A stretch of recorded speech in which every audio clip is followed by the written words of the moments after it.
کبھی پرواہ نہیں تھی، لیکن صبح جب اٹھتا ہے تیرا رزق بند نہیں ہوا ہوتا، تجھے ناشتہ اس طرح ملتا ہے، تجھے آکسیجن تازہ ملتی ہے، تجھے نعمتیں نصیب ہوتی ہیں۔ بتا کائنات میں کوئی ایسا بھی ہے جس طرح تیرا رب ہے؟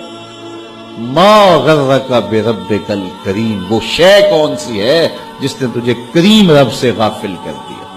تو آجا پلٹ کے۔ تو اس آیت کریمہ میں بھی اسی عنوان کو موضوع سخن بنایا گیا، یا ایھا الذین آمنوا اتقوا اللہ، اے ایمان والو اللہ سے ڈر جاؤ۔ اللہ سے ڈرنا اس مفہوم میں ہے کہ بندہ ڈرتا ہے کہ مالک کہیں ناراض نہ ہو جائے، وہ روٹھ نہ جائے، میری زندگی کا سارا حسن اس کی رضا سے ہے، اور اگر وہ روٹھ گیا تو میرے پلے رہے گا کیا؟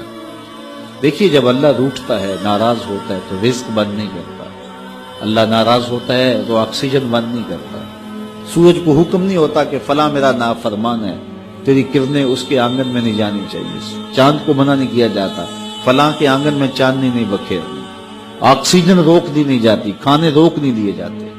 جب اللہ کسی سے ناراض ہو جاتا ہے ہدایت روک دیتا ہے، اللہ کسی سے ناراض ہوتا ہے تو من اجڑ جاتا ہے، اللہ جب کسی سے ناراض ہوتا ہے تو سجدوں کی توفیق نہیں ملتی، اللہ جب کسی سے ناراض ہوتا ہے تو خشیت الہی کے جذبے چھین لیے جاتے ہیں، تو وہ یہ دولتیں لے لیتا ہے۔ بندہ سمجھتا ہے میں نماز پڑھنے نہیں جاتا، اور تو کون ہے نہ جانے والا، وہ بلاتا ہی نہیں، تجھے توفیق سجدہ ہی نہیں دیتا ہے، تو کون ہے؟ تو بھاگتا ہوا جائے۔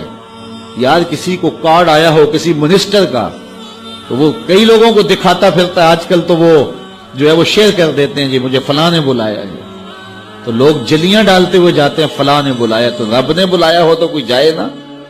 او میاں تجھے اس نے پھر بلایا ہی نہیں، تیرے سے ناراضگی ایسی ہے کہ تیرے کانوں سے آواز تو ٹکرائی ہے لیکن تیری روح تک نہیں پہنچی، اس نے روک دیا راستے میں۔ اللہ فرماتا ہے کہ ہم ان کے کانوں میں پردے ڈال دیتے ہیں، ان کی آنکھوں پہ پردے ڈال دیتے ہیں، ان کے دل پہ پردے ڈال دیتے ہیں۔ تو بندہ کہتا ہے میں نہیں پڑھتا، تو کون ہے نہ پڑھنے والا؟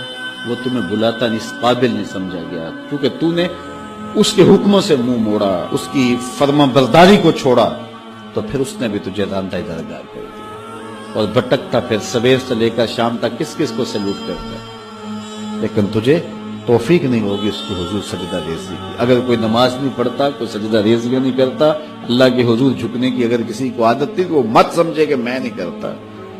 اللہ اکبر، اس سے چھین لی جاتی ہے توفیق، چھین لی جاتی ہے توفیق۔ تو اللہ سے توفیق مانگو کہ اللہ ہم سے کبھی بھی اپنی توفیق نہ چھینے، ہمیشہ ہماری پیشانیوں کو سجدے نصیب کرے۔ تو کہا اے ایمان والو اللہ سے ڈر جاؤ، اللہ اکبر، یعنی اس سے محبت کرتے ہو تو اس کی